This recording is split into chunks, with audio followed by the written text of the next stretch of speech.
اللہ تعالیٰ نے کہا ہے اپنی پسند کی 2 3 یا 4 لڑکیوں سے شادی کرو. وہ پسند کیسے آ سکتی ہے کوئی لڑکی اگر لڑکی دیکھی نہیں ہوئی, آپ نے اس کا دین نہیں سمجھا. آپ یہی مان لیں تو مسلمان کی اپنی غیرت کا تقاضا ہے کہ جو اپنی بہن کے ساتھ چاہتا ہے وہی دوسرے کی بہن کے ساتھ بھی چاہے گا. تو میں اپنی بہن کے ساتھ تو کسی آدمی کی کورٹ شپ نہیں چاہوں گا نا کہ جا کے 5000 ڈیٹوں کی الاؤنس دوں.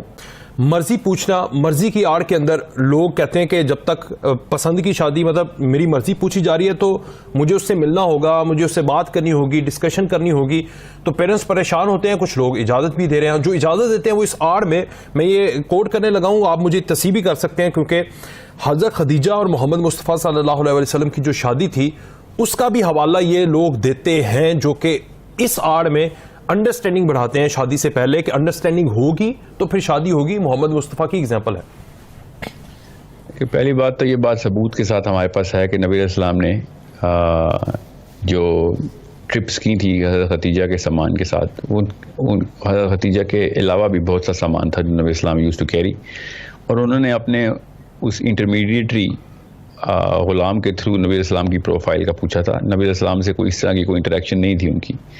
دوسری بات, نبوت سے پہلے کے جتنے بھی واقعات ہیں نا ان کو, اور میں تو کہتا ہوں مکہ کے اندر بھی جتنے بھی جب احکامات آئی نہیں ہوئے ابھی تک, تو اس وقت تو شراب بھی حلال تھی, ٹھیک ہے, کہنے کو تو اس طرح تو بہت چیزیں تھیں. نبی اسلام نے تو کبھی نہیں پی شراب. میں ویسے آپ کو مثال دے رہا ہوں کہ اس طریقے سے بیک ٹریک کرنا شروع کریں گے تو پھر تو بڑا کچھ تھا جو کہ نبوت سے پہلے, شریعت کے احکام سے پہلے مسلمانوں کے لیے اللہ تعالیٰ نے الاؤ کیا ہوا تھا. اچھا, اب جب اللہ تعالیٰ نے شریعت آنے کے بعد, احکام آنے کے بعد جو چیزیں ممنوع کر دیں تو وہ تو ہم پھر بیک ٹریک کرنے پہ آئیں تو پھر تو بہت چیزیں ہیں ایسی جو کہ ہم مثالوں میں سے نکالتے ہیں. مگر یہ بات طے ہے کہ نبی علیہ السلام کو اللہ تعالیٰ نے نبوت سے پہلے بھی اسی شریعت کے اوپر ہی پروان چڑھایا کہ جو نبی علیہ السلام نے شریعت بعد میں نافذ بھی کرنی تھی.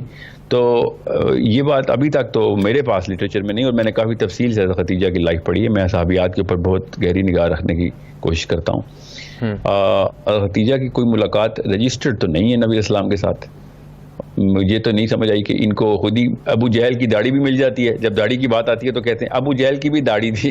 کہاں سے نکالی آپ نے؟ ہمیں تو مسلمانوں کی داڑیاں ڈھونڈنے میں بڑی مدید سے مشکل سے ملتی ہیں. تو یہ حضرت خدیجہ کی ملاقاتیں ذرا ثابت کر دیں مجھے لٹریچر میں سے, نبی علیہ السلام سے.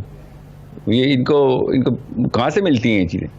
دوسری بات, میں ویسے آپ کو ایک بات بتا دوں, میری باتوں سے یہ تاثر نہ آئے کیونکہ میں اس فلسفے کا بلیور ہوں کہ جو نبی علیہ السلام کے دور میں اللہ تعالیٰ کے نبی السلام نے خود رائج کروایا اس طور اتوار کا, اس مزاج کا کہ جو صحابہ نے پریکٹس کیا تھا, تو وہ والا مزاج جو ہے نا وہ تو آج کل کے مولویوں نے بالکل ہی پنکچر کر دیا ہوا ہے. بڑے بڑا صحابی آ کے ان ڈیفینیشن پہ فیل ہو جائے گا کہ جو آج کل کے مولوی اور علماء کرام نے نافذ کروائی ہوئی ہیں اسلام کی تشریحات.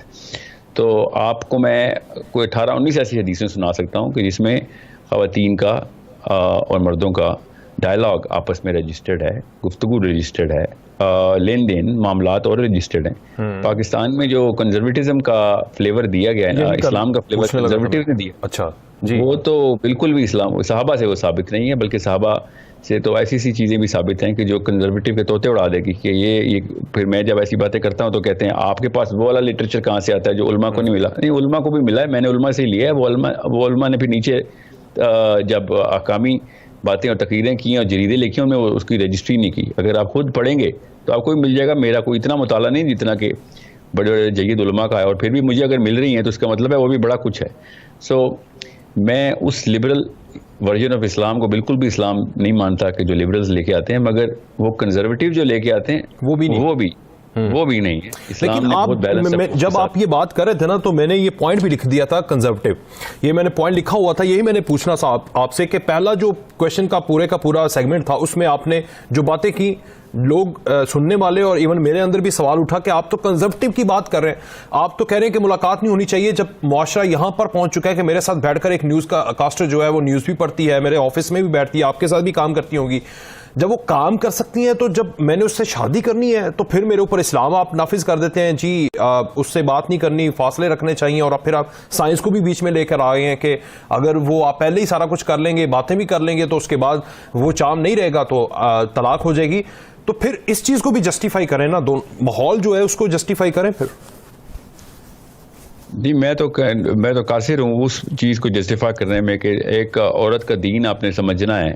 نبی اسلام نے ارشاد فرمایا کہ آپ پہلے اس لڑکی کا پہلے دین دیکھو, بعد میں شکل صورت دیکھو. میں کیسے دین دیکھوں, آپ مجھے بتائیں. اس سوال کا جواب کیا ہے کسی مولوی صاحب کے پاس کہ ایک لڑکی کا دین کیسے دیکھتے ہیں؟ اب انہوں نے نا دین کا مطلب ہی مذہب نکال لیا نا کہ لڑکی اگر نمازیں پڑھتی ہے اسے گھر جا کے اسے پوچھ گچھ کی جائے کہ 5 وقت نمازیں پڑھتی ہے کہ نہیں. تو نمازیں تو قادیانی بھی پڑھتے ہیں, میں کیا کر, مجھے کیا پتا ان کا دین کیا ہے. تو اس طرح تو نہیں سمجھ آئے گی. اور نماز پڑھنے سے دین تو نہیں آتا, دین تو آپ کے ایکٹیویزم سے آتا ہے. آپ کس قسم کے مسلمان ہیں آپ کو جانچ پڑتال کرنی پڑتی ہے. اور میں ایسی سی صحابیات کے واقعات سناؤں, میرے پاس صحابیات کی ریسرچ بہت ہے کہ جس میں ان کا نبی اسلام سے کے پاس دونوں لڑکی اور لڑکا دونوں پہنچے ہیں رشتے کے لیے, ملاقات کے بغیر کیسے پہنچ گئے تھے دونوں. تو میں اگر میری باتوں سے یہ بات مت مفروضہ لیں کہ کورٹ شپ ناؤز باللہ الاؤ ہوا ہے اسلام میں. کورٹ شپ تو کہیں سے بھی نہیں الاؤ کہ آپ ڈیٹ بھی مار رہے ہوں, جا کے 50 ملاقاتیں کی ہوئی ہوں, کیونکہ یہاں پہ کلیئر ہے یہ بالکل الاؤ نہیں ہے. بالکل اس لیے نہیں الاؤ کیونکہ میرے ساتھ کسی کا کام کرنا بھی الاؤ کیسے ہے پھر؟ نہیں, کورٹ شپ اور کام کرنے میں بہت زمین آسمان کا فرق ہے. کورٹ شپ کا مطلب بڑی ہوتی ہے, آپ کام کرتے ہیں, آپ کو عشق محبت بھی ہو جاتی ہے, شادی تک بھی چلے جاتے ہیں, راستے تو وہ بھی ہے.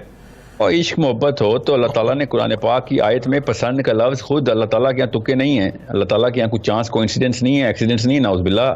اللہ تعالیٰ نے کہا ہے اپنی پسند کی 2 3 یا 4 لڑکیوں سے شادی کرو. وہ پسند کیسے آ سکتی ہے کوئی لڑکی اگر لڑکی دیکھی نہیں ہوئی آپ نے, اس کا دین نہیں سمجھا ہوا آپ. یہی پوائنٹ ٹھیک.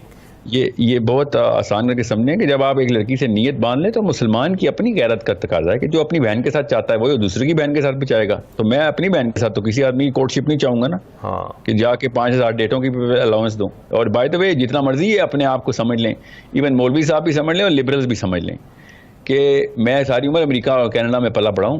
گوروں کو بھی وہ کیا اسے کہتے ہیں, وہ تڑپ رہے ہوتے ہیں اندر سے, خون ابالیاں مار رہا ہوتا ہے ان کی جب ان کی بیٹی کا کوئی بوائے فرینڈ گھر پہ آتا ہے. وہ کوئی خوشی سے نہیں کہتے کہ ہاں ٹھیک ہے جی میری لڑکی کا بوائے فرینڈ ہے. جتنا مرضی لبرل ہوں, جتنے مرضی لادینی ہوں, دہری ہوں, عیسائی ہوں, جو بھی ہیں, وہ یہ انسان کی فطرہ ہے کہ جب اس کو پتہ ہوتا ہے کہ ایک عورت جب الاؤ کرے گی ایک آدمی کو اپنے ویسینٹی میں, اپنے پریفری میں, اپنے اس دائرے کے اندر داخل کرنا, چاہے وہ نعوذ باللہ کوئی غلط کام نہیں بھی کرتی, مگر اس لیول کے اوپر شیطان بیچ میں اگلے سے اگلا سٹیپ کی ترغیب دیتا رہے گا اور نارملائز کر دے گا ان پرانے سٹیپس کو کہ جو لے کے وہ مطلب سٹیپ نمبر 23 تک پہنچے ہیں تو 22 سٹیپ اب نارمل ہیں, اگلی ملاقات اب 22ویں سٹیپ کے بعد سے ہوگی. اس طرح کرتے کرتے زنا تک نوبت آتی ہے. جو بڑے بڑے اپنے آپ کو وہ بھی سمجھتے ہیں نا مومن بھی کہ ہاں خیر ہے ہم زنا نہیں کریں گے جو مرضی کر لیں گے, تو اسی طریقے سے تدریج شیطان نے بھی تدریج سے ہی گناہ کروانے ہوتے ہیں. شیطان بھی ایبرپٹ نہیں کرتا, اور بڑے بڑے اختراق ہیں جو ٹوٹتے ہیں آ کے. قرآن پاک میں جو ہے پسند ہو اس سے شادی کر لو, پسند آ گئی شادی کر لینی چاہیے, پسند کے شادی کے بیچ میں جو سارے کا سارا پروسیس ہے اس میں لیمٹس کون سی ہیں وہ بتا دیں, لیمٹس کیسے بار کرنی ہے آپ نے؟ اللہ تعالیٰ نے قرآن پاک میں خود بتا دیا کہ بے حیائی کے پاس بھی مت جاؤ. یاد رکھیے گا, بے حیائی کا ارتکاب تو آخری لیول ہوتا ہے, اس کے پاس بھی مت جاؤ کا مطلب یہ ہوتا ہے کہ ایسے معاملات میں مت اپنا ہاتھ ڈالو کہ جس کے دیکھیں شراب کا نا ایک قطرہ حرام کیا گیا ہے, شراب کی بوتل نہیں, ایک قطرے سے نشہ نہیں ہوتا, شراب کی بوتل سے نشہ ہوتا ہے. تو جب اللہ تعالیٰ نے پری ایمپٹیو تمام طرح احکامات دیے ہیں کہ اس نبی اسلام کی حدیث یہ ہے کہ ایک چرواہا اپنی بھیڑوں کے ریوڑ کو اپنے اس باغ اس کے میڈو کے سینٹر میں رکھتا ہے کہ کیا پتہ سب سے اگلی بھیڑ کسی اور کی چراگاہ کے اندر نہ داخل ہو جائے, سیف پلے کھیلتے ہیں. تو اللہ تعالیٰ نے بھی اسی طریقے سے بے حیائی کے پاس بھی نہ جانے کا حکم دیا ہوا ہے. بے حیائی نہ کرنے کا تو گناہ ہے, تو پکی بات ہے, مگر احتیاط اتنی رکھی گئی ہے کہ آپ کا تقوی جو ہے نا وہ کہیں پہ بھی کسی شک میں نہ پڑ جائے کہ کہیں یہ نہ ہو کہ کوئی غلطی ہو رہی ہو. بے حیائی کا مطلب ہم سب کو اندر سے پتہ ہوتا ہے. ہمیں لڑکی کو تو اللہ تعالیٰ نے ویسے بھی 10 ریڈار ایکسٹرا دی ہوئے, تو اس کو پتہ ہوتا ہے کہ ایک لڑکا کس قسم کی فلرٹیشن گفتگو کر رہا ہے, اس کے 2 مطلب نکل رہے ہیں. تو یہ میں نے آپ سے کئی دفعہ کہا نا, اور میں ہمیشہ یہی کہتا ہوں کہ پروسیس ہے اس میں لیمٹس کون سی ہیں وہ بتا دیں, لیمٹس کیسے بار کرنی ہے آپ نے؟ اللہ تعالیٰ نے قرآن پاک میں خود بتا دیا کہ بے حیائی کے پاس بھی مت جاؤ. یاد رکھیے گا, بے حیائی کا ارتکاب تو آخری لیول ہوتا ہے, اس کے پاس بھی مت جاؤ کا مطلب یہ ہوتا ہے کہ ایسے معاملات میں مت اپنا ہاتھ ڈالو کہ جس کے دیکھیں شراب کا نا ایک قطرہ حرام کیا گیا ہے, شراب کی بوتل نہیں, ایک قطرے سے نشہ نہیں ہوتا, شراب کی بوتل سے نشہ ہوتا ہے. تو جب اللہ تعالیٰ نے پری ایمپٹیو تمام طرح احکامات دیے ہیں کہ اس نبی اسلام کی حدیث یہ ہے کہ ایک چرواہا اپنی بھیڑوں کے ریوڑ کو اپنے اس باغ اس کے میڈو کے سینٹر میں رکھتا ہے کہ کیا پتہ سب سے اگلی بھیڑ کسی اور کی چراگاہ کے اندر نہ داخل ہو جائے, سیف پلے کھیلتے ہیں. تو اللہ تعالیٰ نے بھی اسی طریقے سے بے حیائی کے پاس بھی نہ جانے کا حکم دیا ہوا ہے. بے حیائی نہ کرنے کا تو گناہ ہے, تو پکی بات ہے, مگر احتیاط اتنی رکھی گئی ہے کہ آپ کا تقویٰ جو ہے نا وہ کہیں پہ بھی کسی شک میں نہ پڑ جائے کہ کہیں یہ نہ ہو کہ کوئی غلطی ہو رہی ہو. سو بے حیائی کا مطلب ہم سب کو اندر سے پتا ہوتا ہے.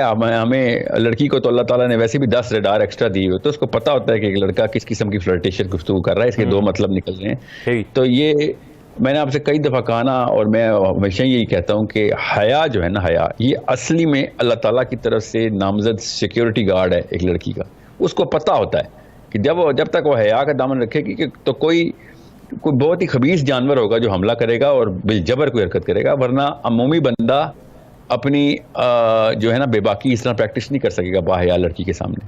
اور لڑکیوں کو بہت اچھی طریقے سے پتہ چل جاتا ہے, اللہ کی طرف سے ان کا نظام ہے, اور اگر اس کی دین پہ پرورش ہوئی ہے پھر تو 500 میل سے پہچان لیتی ہے کہ ایک بندے کی نگاہ میں کتنی گندگی ہے یا بعد میں کتنے غلط مطلب نکل سکتے ہیں.